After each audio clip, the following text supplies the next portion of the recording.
You are 52. Not crisis broke. Not the kind of broke that makes the news, just the regular kind of broke that nobody admits to at your age. The kind where you check your account before you pay for your daughter's dress for the wedding. The kind where you tell your spouse you are tired when really you are doing the math on whether this month works. You make $58,000 a year. You have $1,200 in savings. You have a credit card with a $2,400 balance you have been carrying for over a year, the one that started as a kitchen repair and never quite got paid down. You are not bad with money. You are just doing what everyone around you is doing. Spending what comes in, hoping the next bonus fixes it. Telling yourself you will start saving seriously once the kids are settled. The kids are never quite settled. Your neighbor buys a new truck. Your brother-in-law posts a picture from a cruise. Your old college roommate, the one you still follow online, shows off a kitchen renovation. You like the photo and close the app and go back to watching something on a streaming service your son set up for you years ago and you never bothered to cancel. You tell yourself this is fine. This is just middle age. Everyone is stretched thin. Then something happens. Not dramatic. Not a rock bottom moment. Not a doctor's appointment or a layoff notice or a book that changes everything. Something smaller. Something quieter. You are sitting in traffic on a Wednesday afternoon, on your way home from work, going nowhere fast. The car in front of you has a bumper sticker that says Live, Laugh, Love, and you have been staring at it for 11 minutes. Your phone buzzes. It is a notification from your bank. Your direct deposit hit. $1,247 after taxes and health insurance and the retirement contribution your HR department enrolled you in years ago and you never thought about again. You look at the number. You think about all the hours that produced it. The meetings. The emails. The commute you have done for 2 decades now.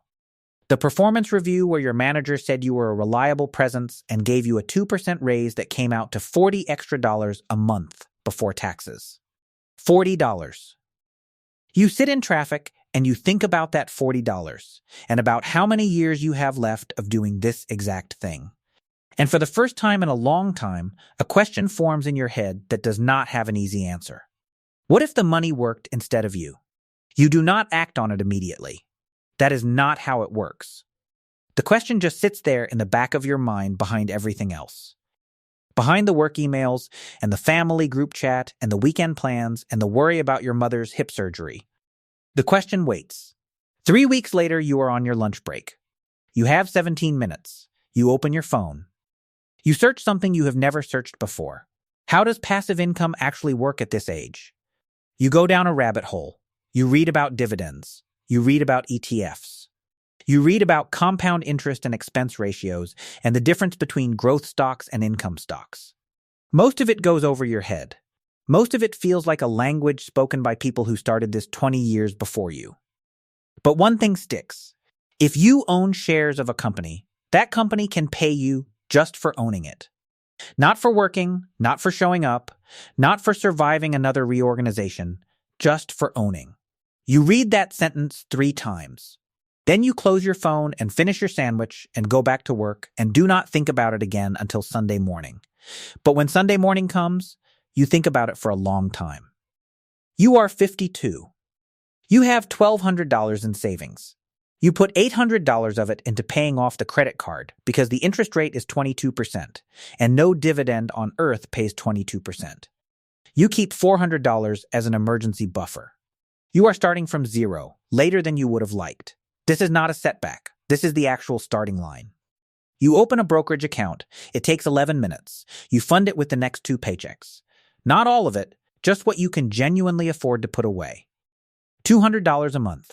The cost of a streaming bundle you barely watch and a gym membership you keep meaning to use, and the dinners out you and your spouse used to have every other Friday.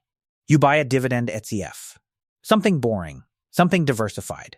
Something your coworkers have never heard of and your son would have to look up. At a 4% yield, your $200 a month starts building towards something. It is not impressive yet. Your first dividend payment is 87 cents. You take a screenshot of it. You send it to nobody. You save it in a folder on your phone and you name the folder later. Your coworker at lunch sees your brokerage app open on your screen. He asks what you are doing. You tell him. He laughs. He says that by the time that turns into real money, you will be too old to enjoy it. He says you should be enjoying your last good years instead of squirreling money away. He orders a $32 steak on a Tuesday at a place he cannot really afford, because his wife suggested it and he did not want to say no. You order the soup. You go home. You set up automatic investing so the $200 moves before you can think about spending it. That is the whole secret. Move the money before your brain gets involved. You are 55. You have $18,000 invested. You did not inherit it. You did not get lucky. You did not find a system or a guru or a shortcut. You earned it slowly and you moved it automatically. You did not touch it when the market dropped 14% in October and everyone in your office was checking their phones with the same face people make at funerals. Your portfolio dropped that October too, by $2,400 on paper. Your coworker sold everything. He said he would buy back in when things stabilized. He is still waiting for things to stabilize. You bought more shares on sale. Your dividend income is now $720 a year, $60 a month. It covers your phone bill every month for a full year. You are 55 years old and your phone has been paid for by money you did not earn. No hours traded. No overtime logged. No manager thanked. Just ownership. Quiet and patient and completely invisible to everyone around you. You go to your daughter's house for Sunday dinner. Your son-in-law asks what you have been doing with your money lately. You tell him a little. He nods slowly. He tells you about a coworker who made a killing on crypto a few years back. You ask how the coworker is doing now. Your son-in-law changes the subject. You eat dinner. You help clear the plates. You smile at the right moments. You do not bring it up again. On the drive home, your spouse asks what you were thinking about. You tell them you were thinking about the drive. You are actually thinking about what $60 a month becomes at $60 a month compounded for 15 more years. You do not say that out loud. Some numbers are too private for conversation. You are 58. The number in your brokerage account is $52,000. The number used to feel impossible. Now it just feels like a Tuesday. It pays you $2,080 a year, $173 a month. Your electric bill, your internet, and your gas combined, paid forever by shares you bought with money you moved automatically before your brain could argue. You walk through your house on a Sunday morning. You turn on the lights. You make coffee. You open the fridge. You plug in your phone. You think about the fact that every one of those actions is being subsidized by something other than your labor. The lights cost you nothing this year. The internet cost you nothing this year. Somebody else is paying for it. Not a person, a position, a set of shares sitting in an account you rarely look at, because looking too often makes people do stupid things. Your son calls that afternoon. He is refinancing his house. He is excited. He got a good rate. He says equity is the real wealth builder. He says you should think about a bigger place for retirement, something with more land. You listen. You do not argue.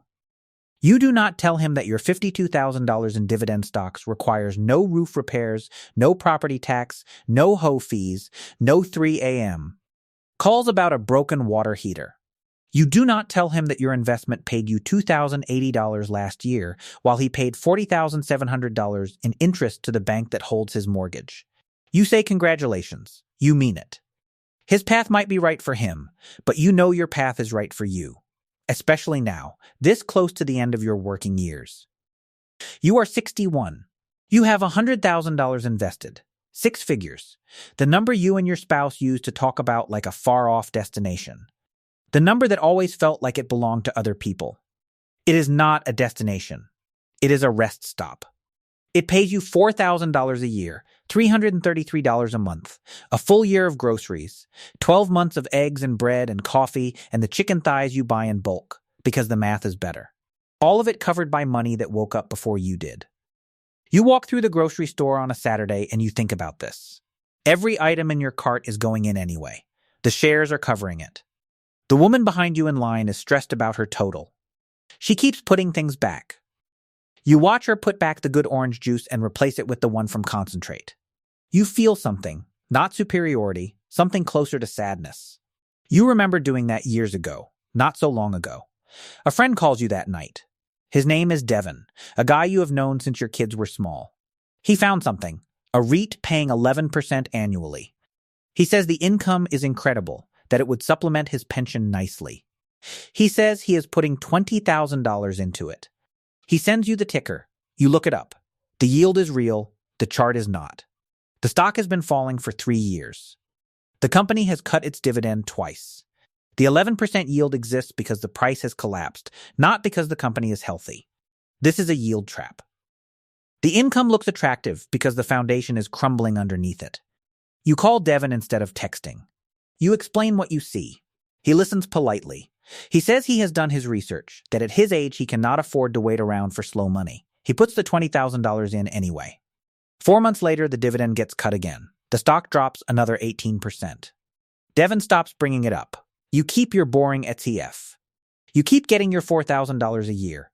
You keep buying the good orange juice. The rule at 6 figures is the same rule it was at $1,200. If the yield looks too good to be true, it is paying you with its own blood. Patient and boring outlasts, exciting and bleeding every single time, no matter how little time you think you have left to wait. You are 64. You have $250,000 invested. $250,000 that nobody at your job knows about. Nobody at the gym.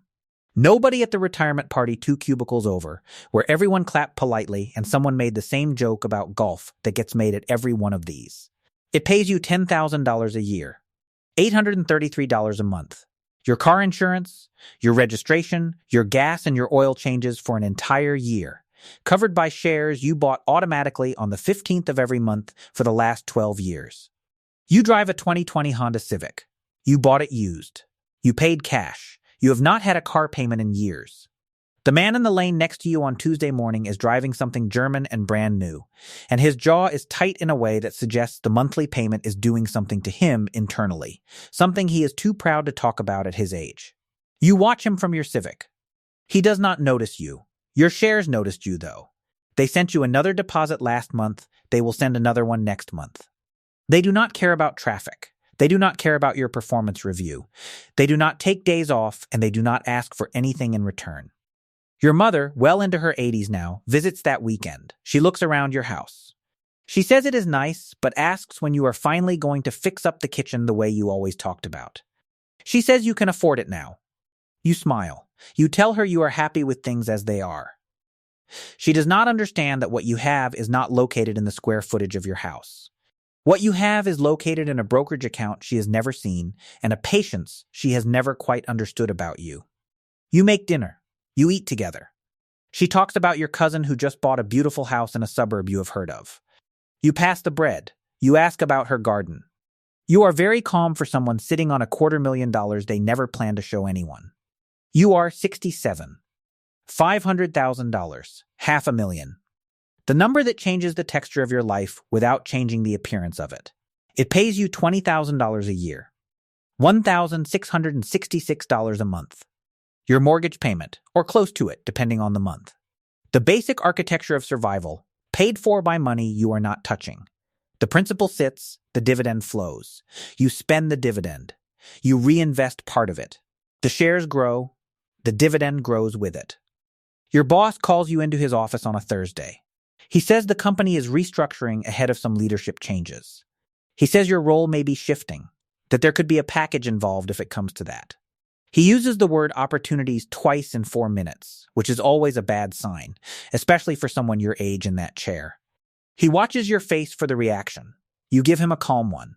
Not because you are indifferent to your job, you have always done good work, and you intend to keep doing it as long as you are there. But the calm comes from somewhere specific.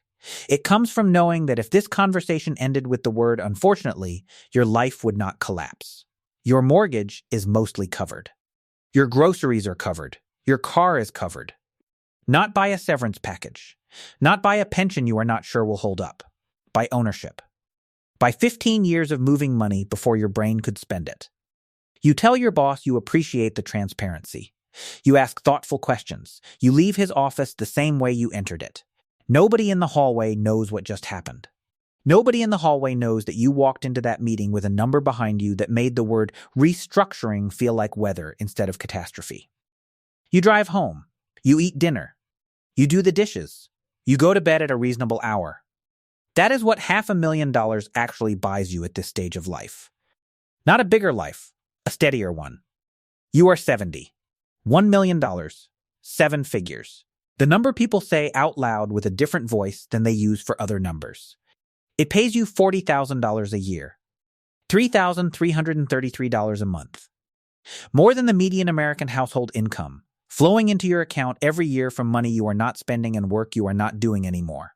Because somewhere around 68, you finally let yourself stop. You sit at your kitchen table on a Sunday night. You open a tax calculator, out of habit more than need. You type in $40,000. Qualified dividends. Single filer, since your spouse handles the joint filing separately these days. You hit enter. 0, you read the rules. Under a certain threshold in taxable income, qualified dividends are taxed at 0%. Your old coworkers, still drawing salaries at this point in their careers, would lose 30% of that same amount before it touched their checking accounts. You will keep every dollar. You close the laptop, you do not call anyone, you do not post anything. You sit in your kitchen and you think about your 52-year-old self in traffic, staring at a bumper sticker, wondering what the question even was. The question was this: what if the money worked instead of you? And the answer, 18 years later, sitting in the same kind of quiet house with the same kind of ordinary furniture, is that it does. It did. It has been doing it for years while you worked and worried about your mother's hip, and helped your kids with down payments, and ordered the soup, and said congratulations, and drove the sensible car, and moved the money before your brain could argue. $1 million does not announce itself. It does not change your face or your house or the way the pharmacist says your name when you pick up a prescription. It changes one thing. It changes who is in charge of your time. And your time, finally, completely, and without anyone's permission, belongs to you. You are 73. $1.5 million. You read a study over your morning coffee. The average American near retirement age says they need over $1 million to feel secure.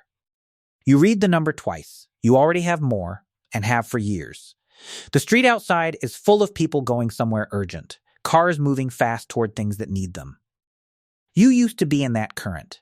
You used to feel the pull of it every morning, even into your 60s. The alarm, the commute, the performance of still having something left to prove.